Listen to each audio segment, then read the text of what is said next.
I just want to start off by saying if you want an answer at the end, prepare to be disappointed. There just isn't one. I was an intern at Nickelodeon Studios for a year in 2005 for my degree in animation. It wasn't paid, of course. Most internships aren't. But it did have some perks beyond education. To adults, it might not seem like a big one, but most kids at the time would go crazy over it. Now, since I worked directly with the editors and animators, I got to view a few new episodes days before they aired. I'll get right to it without giving too many unnecessary details. They had very recently made the SpongeBob movie, and the entire staff was somewhat sapped of creativity, so it took them longer to start up the season. But the delay lasted longer for more upsetting reasons. There was a problem with the Series 4 premiere that set everyone and everything back for several months. Me and two other interns were in the editing room along with the lead animators and sound editors for the final cut. We received the copy that was supposed to be Fear of a Krabby Patty and gathered around the screen to watch. Now, given that it isn't final yet, animators often put up a mock title card, sort of an inside joke for us, with phony, oftentimes lewd titles such as How Sex Doesn't Work instead of Rockabye Bival when SpongeBob and Patrick adopt a sea scallop. Nothing particularly funny, but work-related chuckles. So when we saw the title card, Squidward's Suicide, we didn't think it more than a morbid joke. One of the interns did a small throat laugh at it. The happy-go-lucky music plays as is normal. The story began with Squidward practicing his clarinet, hitting a few sour notes like normal. We hear SpongeBob laughing outside and Squidward stops, yelling at him to keep it down as he has a concert that night and needs to practice. SpongeBob says okay and goes to see Sandy with Patrick. The bubble splash screen comes up and we see the end of Squidward's concert. This is when things began to seem off. While playing, a few frames repeat themselves, but the sound doesn't. At this point, sound is synced up with animation, so yes, that's not common. But when he starts playing, the sound finishes as if the skip never happened. There is a slight murmuring in the crowd before they begin to boo him.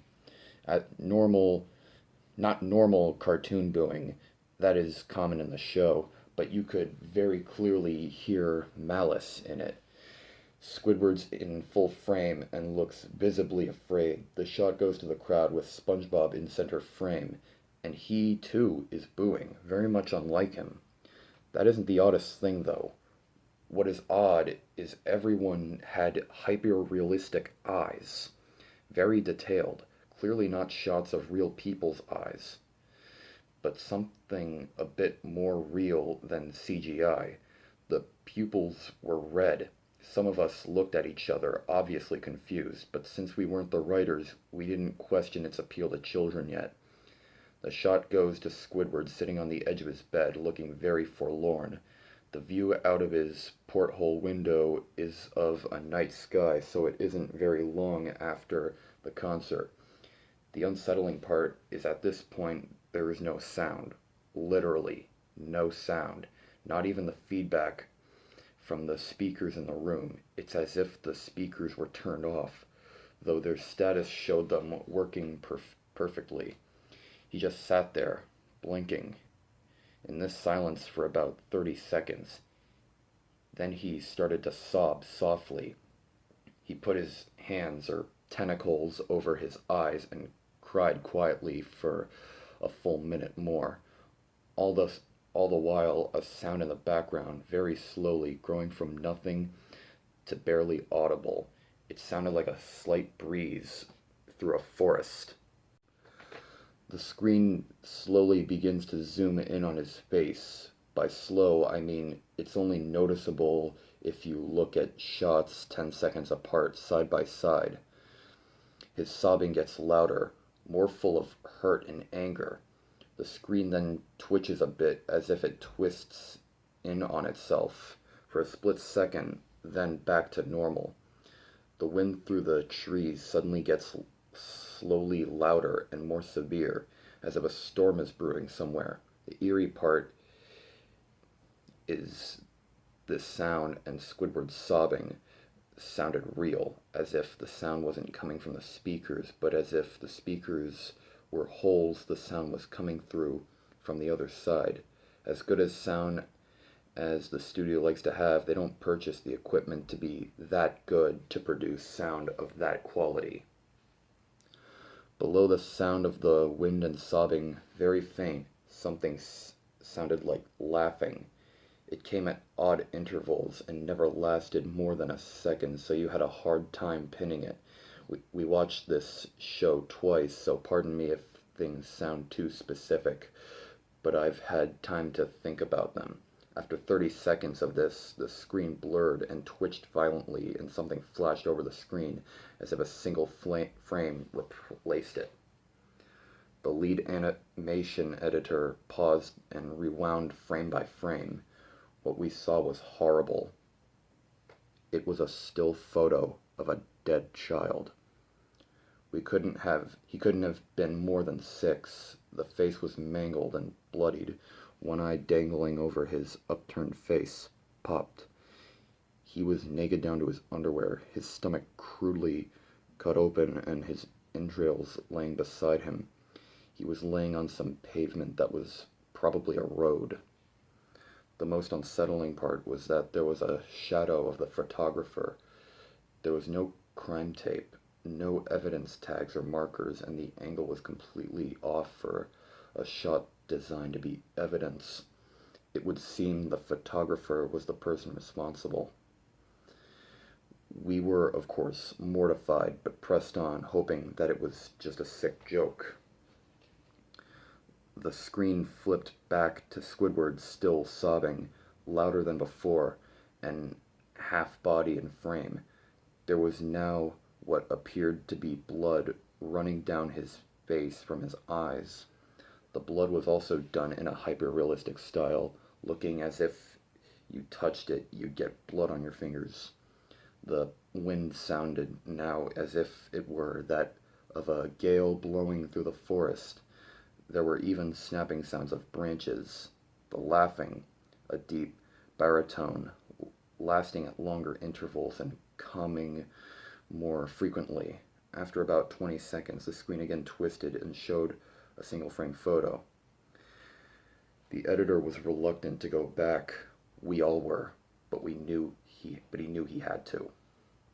This time, the photo was that what appeared to be a little girl, no older than the first child. She was laying on her stomach, her barrett's in a pool of blood next to her.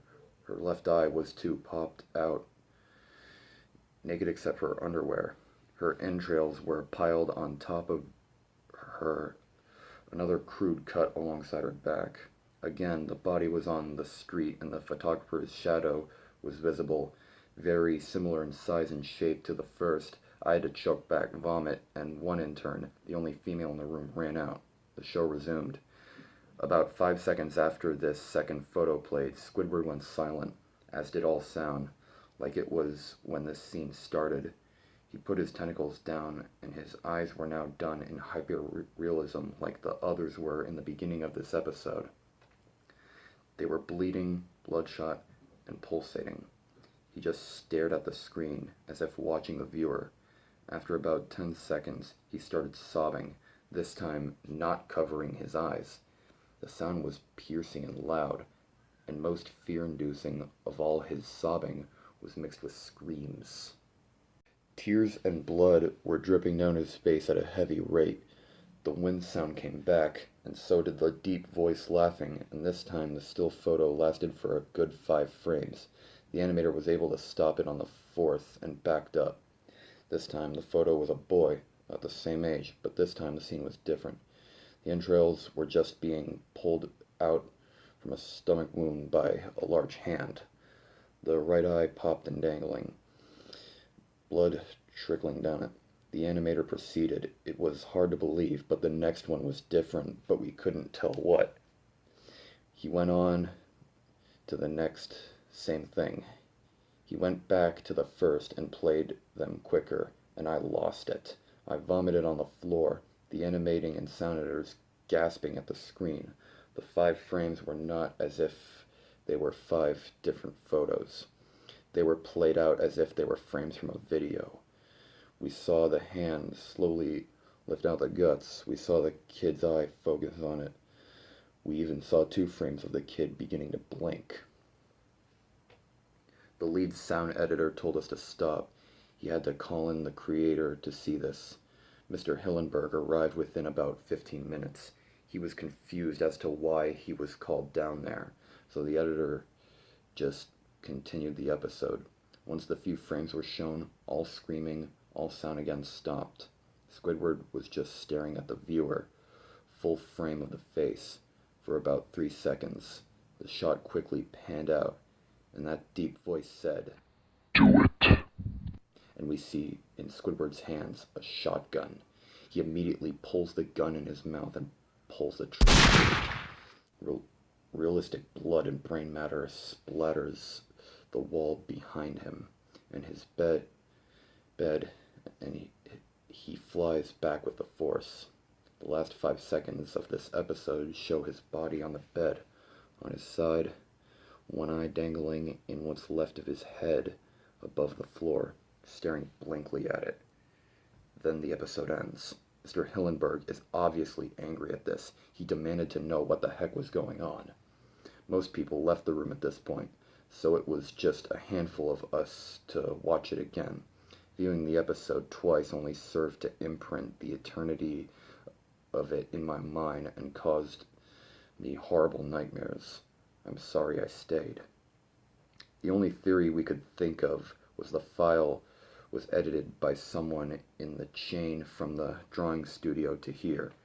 The CTO was called in to analyze when it happened. The analysis of the file did show it was edited over by new material. However, the timestamp of it was a mere 24 seconds before we began viewing it.